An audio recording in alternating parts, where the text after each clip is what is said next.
سلام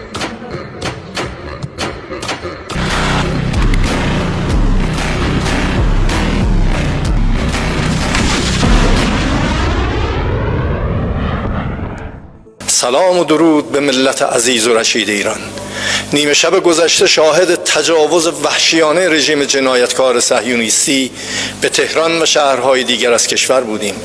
که منجر به شهادت تعدادی از کودکان و زنان، جمعی از شهروندان بیگناه، فرماندهان نظامی و دانشمندان هسته‌ای شد.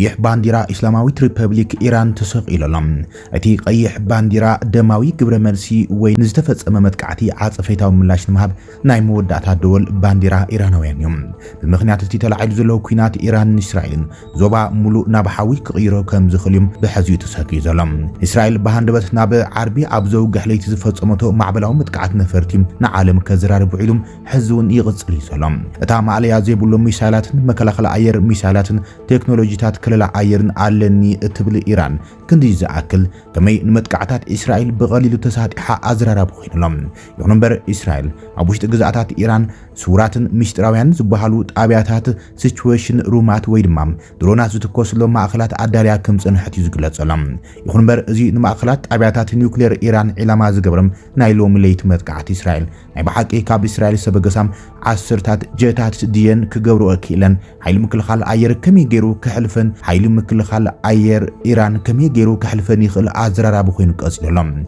إسرائيل جن بتكال سلاح مساعدة بلام كلو مشترات إيران أبيدا اتياك تخون كم تخلن اتهم أبو وشت جزءات إيران بمشتر استدخلوا استبهلوا مأخلات مونج في دروناتن تهران تزناجعك تخون كم تخل بزحات قمتهم زجرت صلويا زعباز قداي كاب إسرائيل خن إيران زتبهل نكريلن أزي كم زيلن كلرما مأخل مبلغ على نيوكلير إيران أي توقع أن تبهلهم سبسلطانات إيران مأخل مبلغ على نيوكلير بشهر كم زي توقع سبسلطانات نعلم لغت قواز ارتكال اتوميك ايجنسيم نغير موملام ارتكال ابز كافلو حاصير حبريتام ماخل بشهر كم زي توقع اتي ناتان زبحال بنفرتي اسرائيل عيما استغبرم قصري ممعبال باتا نيوكلير متن راديشنوم كم زي وسخغن غليصملام ازي كم نيلن كلو ايران حصص اخيبا بايتو صتا حبرات هاغرات نخكايدون تمحصينالام اسرائيل ابل ايران زكايدتو متقعت صيبم حصص اخيبا بايتو صتا حبرات هاغرات ككايد إيران صوي علام قامي لوخ إسلاماويت ريبابليك إيران ناب حبرات هاجرات أب زحافة دبلابم زرعات إسرائيل بعربي أقامشت أب ملا إيران بعصرات زغصروا تهدراويم نوكليراون سيفيلاون علامات الدحر موقعم إيران نبساك تكالاخلن نمتقعت إسرائيل كتملسن حقاو مسل كم زلوا أسمير للام تلوخ إيران حقاوي مكلخال نايمركاب مسلام كتتقوم لمخانا يقليزم قدماي منستر إسرائيل بنيامين نتنياهو دمام هاديمو زبلوص أبصاباتون እናውጽ ዘሎም እቲ ቀድማይ ሚኒስተር ንድሕነቱ ክበሃል ካብ ሃገሩም ንግዚኡ ወፂኡ ተባሂሎም እቲ ቀድማይ ሚኒስተር ዝጥቀመላ ነፋሪት ካብ እስራኤል ቴል አቪቭ ወፂያም ኣብ ግሪክ ርእሰ ከተማ አቴንስ ከም ዝዓለበትዮም እቶም ዝወፁ ዘለው ጻብጻባት ዘመላኽቱ ዘሎም እስራኤል ናብሎ ማዕርቢ ኣብ ዘውግሕለይቲ ኣብ ዝፈጸሙ ተመጥቃዕቲ ኣብ መንደራት ርእሰ ከተማ ቴህራን መንበሪ ሲቪሊያን ሰባቱን ብኸቢድ ዕንወት ከም ዞረረ ይተሓቢር ዘሎም ኣብ መንበሪ ገዛውቲ ብዝተፈጸመ መጥቃዕቲ ነፈርቲ እስራኤል ድማ ብውሕዱ 78 ህፃናትን ደቂ ኣንስትዮን ዝርከቦም ኢራናውያን ሰላማውያን ሰባት ከም ዝተቀተሉ ይግለጻሎም ኣስታት 329 ውን ቆሲሎም ይብል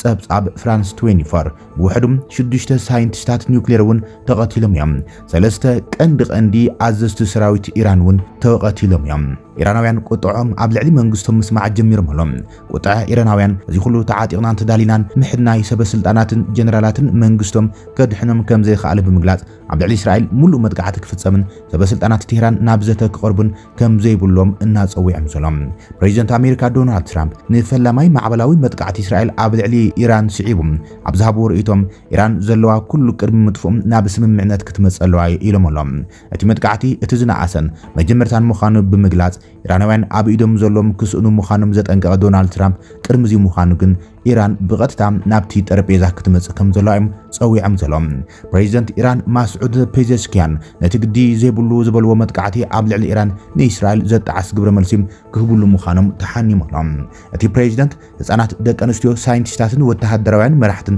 በቲ ጭካናዊ መጥቃዕቲ ዚዮናዊት ሃገር እስራኤል ከም ዝተቆተል ብምግላጽ ናይ ኢዳ ክትረከብ ኢሎምሎም ዛጊድ ኢራን ኣስታት 170 ኣልቦ ነፈርቲ ከም ዝተኮሰት ዝተሓበረ ኮይኖም እንተኾነ ግና መብዛሕትአን ዝተሓሰበለን ዒላማ ከይወቕዓም ከም ዝተረፋ ይግለጽ ኣሎም ማሕበረሰብ ዓለም እቲ ወጥሪ ካደ ይጽውዕ ዘሎም ፕሬዚደንት ቱርኪ ሬሲፕ ጣይብ ኤርዶጋን እስራኤል ኣብ ልዕሊ ኢራን ዝፈጸመቶ ተግባር ቀይዲ በተኽነት ምዃኑን ንዓለም ናብ ሓደጋ ተእትወላ ክብልዮም ኣጠንቂቖም ዘሎም ቻይናን ሩስያን እስራኤል ንዓለም ለኸ ሕጊ ጥሒሳ ንላዕላውነት ኢራን ደፊራ መጥቃዕቲ ምፍጻማ ብምኹናን ክልቲኦም ወገናት ወጥሪ ካብ ምግዳድ ክቁጠቡን ጸዊዐን ሰሜን ኮርያ ግን ብግልጺ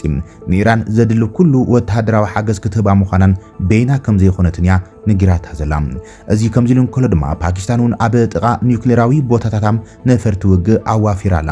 ፓኪስታን እስራኤል ኣብ ልዕሊ ኢራን ዘካየደቶ መጥቃዕቲ ነፈርቲ ስዒቡ ኣብ ጥቓ ኒውክሌራዊ ቦታታታም ነፈርቲ ውግእ ኣዋፊራላ ፓኪስታን እስራኤል ኣብ ኒውክሌራዊ ቦታታት ኢራን መጥቃዕቲ ድሕሪ ምፍጻማ እስራኤል ኣብ ኒውክሌራዊ ቦታታት ኢራን መጥቃዕቲ ድሕሪ ምፍጻማ ስርዓተ ምክልኻል ኣየራ አንቀሳቒሳ ኣብ ጥቓ ኒውክሌራዊ ትካላትን ዶባት እታ ሃገርን ምስ ኢራን ነፈርቲ ውግእን ሓይሊ ኣየራን ከም ዘዋፈረት እያ ሰበስልጣን እታ ሃገር ገሊጾም ዘሎም ሓደ በዓል ስልጣን ስልያ ንጀርመናዊ ማዕኸን ዜና ዲፒኤ ኣብ ዝሃቦ ሓበሬታ ስርዓታትና ስጉምትን ምውሳድ ኣብ ተጠንቀቕ ይርከቡ ዋላ እኳ ቁልጡፍ ስጋት እንተዝያሃለወ ክብል ይገሊጾም ሰበስልጣን ፓኪስታን ኣብ ርእሰ ከተማ ኢስላማባድ ዝርከብ ኤምባሲ ኣሜሪካ ኣብ ካልኦት ከተማታት ዝርከቡ ዲፕሎማስያዊ ቆንስላት ኣሜሪካ ንምሕላው ሓይልታት ጸጥታ የዋፍሩ ከም ዘለዉ ገሊጾሎም ቀዳማይ ሚኒስትር ፓኪስታን ሻህባዝ ሻሪፍ እስራኤል ኣብ ልዕሊ ኢራን ዘካየደቶ መጥቃዕቲ ኮኒንዎ እዮም ሚኒስትር ጉዳያት ወጻኢ ፓኪስታን ኢሳቅ ዳር ምስ ኢራን ዘለዎ ሽርክነት ብምግላጽ እቲ ብእስራኤል ዝተፈጸመ መጥቃዕቲ ዘይፍትሓውን ላዕላውነት ኢራን ዝጥሕስን ክብል እዩ ገሊጽዎም ዘባዊ ምርግጋዕውን ብኸቢድ ክጎዲእ ክብል እዮም ኣብ ኤክስ ገጽ ጽሒፉ ዘሎም ሎሚ ኣማስዩ ዝወፀ ጸብጻብ ድማ እስራኤል ኣብ መላእ ዓለም ዝርከቡ ኤምባሲታታን ቆንስላታታን ዓጻቶመላ እስራኤል ኣብ ልዕሊ ኢራን ድሕሪ ዘካየደቶ ከቢድ መጥቃዕቲ ስዒቡ ኣብ መላእ ዓለም ዝርከቡ ኤምባሲታታን ቆንስላታታን ንግዚኡ ዓጻቶመላ እቶም ኣብ መላእ ዓለም ዝርከቡ ኤምባሲታትን ቆንስላትን እስራኤል ክሳብ ተወሳኺ ምልክታት ዝወሃቦም ዕጽዋት ክጸንሑ ምዃኖም እዩ ሮይተርስ ንሚኒስትሪ ጉዳያት ወጻኢ እስራኤል ብምጥቃስ ጸብጺቡ ዘሎ እቲ ጸብጻብ ወሲሆም እቲ ሚኒስትሪ ኣብ ወጻኢ ዝርከቡ እስራኤላውያን ጥንቃቐ ክገብሩ ኣተሓሳሲቦሎም ኢራን እስራኤል ኣብ ልዕሊኣ ዝፈጸመቶ መጥቃዕቲ ኢድ ኣእታውነት ኣሜሪካ ከም ዘለዎ ብምግላጽ እንተኾነ ዋሽንግተን ነቲ መጥቃዕቲ ኢድ ከም ዘይብላ ትገልጽ እያ ዘላ ኢራን ናብ ስምምዕነት ክትበጽሕ ጸቕቲ ክትገብርን ከላ ሕብራት ሃገራት ሓዊሱ ብዙሓት ሃገራት ዓለም እቲ ሃገር ካብ ተወሳኺ መጥቃዕቲ ክትቁጠብ ይጽዋዕ ኣላ መራሕቲ ፈረንሳይ ጀርመንን ንፕሮግራም ኒውክሌር ኢራን ብምኹናን ክልቲን ሃገራት ነቲ ግጭት ካብ ብምግዳድ ክቁጠባ ኣተሓሳሲቦም ኣሎም ንእስራኤል መሰል ርእሰ ምክልኻል ከም ዘለዋ እውን እዮም ገሊጾም ቀዳማይ ሚኒስትር ዓባይ ብሪጣንያ እስራኤልን ኢራን ንድሕሪት ክምለሳን ወጥሪ ክህድኣን ጸዊዖሎም ፕሬዚደንት ቱርኪ ኣብ ዝሃቦ መግለፂ ድማ መጥቃዕቲ እስራኤል ንህጉራዊ ሕጊ ዕሽሽ ዝብል ንጹር ናይ ምጥቃዕ ተግባር ክብል ኮኒንዎም ዝሓለፈ ሰንበት ኣብ መንጎ ኣሜሪካን ኢራንን ዝርርብ ዘአንገደት ኦማን እስራኤል እቲ ወጥሪ ዘብጽሖ ዘሎ ጉድኣት እናኽፍአቶ ትኸይደላ ብምባል ስዑድ ዓረብ ነቲ መጥቃዕቲ እስራኤል ብምኹናን ንጹር ምጥሓስ ህጉራዊ ሕጊ ክትብል ያ ግብሪ መልሲ ሂባ ቻይና ብወገና ብዛዕባ እቲ መጥቃዕቲ ዓሚቕ ስክፍታ ብምግላጽ እስራኤልን ኢራን ተወሳኺ ምግፋዕ ከይፍጠር ሉጋም ክገብራ ጸዊዓላ ናብ ሎም ዓርቢ ዘውግሕ ለይቲ እስራኤል ዝፈጸመቶ መጥቃዕቲ ስዒቦም ኢራን ሎም ለይቲ ተጽቢት ዝግበረሉ ከቢድ መጥቃዕቲ ዓጸፈታዊ ምላሽ ኣብ ልዕሊ እስራኤል ከተካይድ ከም ትኽእል እናተገለጸ እዩ ዘሎ ቀዳማይ ሚኒስትር እስራኤል ቤንያሚን ኔታንያሁ ኣብቲ ትማሊ ለይቲ ዝሃቦ ጋዜጣዊ መግለጺ እስራኤላውያን ኣብ ልዕሊኦም ክበጽሕን ዝኽእል ጉድኣትን ምክልኻል ክብሎም ናብ ውሕስ ቦታታት መጽለሊ ከኣቱ ከም ዝግብኦም ጻውዒ ተቕሪቡ እዮም እዚ ከምዚ ኢሉ እንከሎ እስራኤል ኣብ ምዕሩፎ ነፈርታውን ዝኾነ ይኹን በረራ ከይግበር ኣጊዳ እያ ዘላ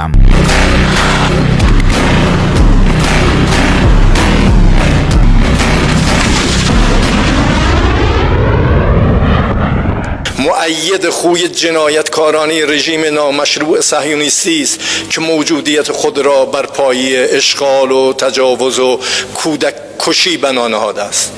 تجاوز شب گذشته به همه جهانیان حقانیت ادعای چندین و چند ساله جمهوری اسلامی ایران مبنی بر این که تجاوز و جنایت با ذات رژیم صهیونیستی عجین بوده را اثبات کرد. البته ملت ایران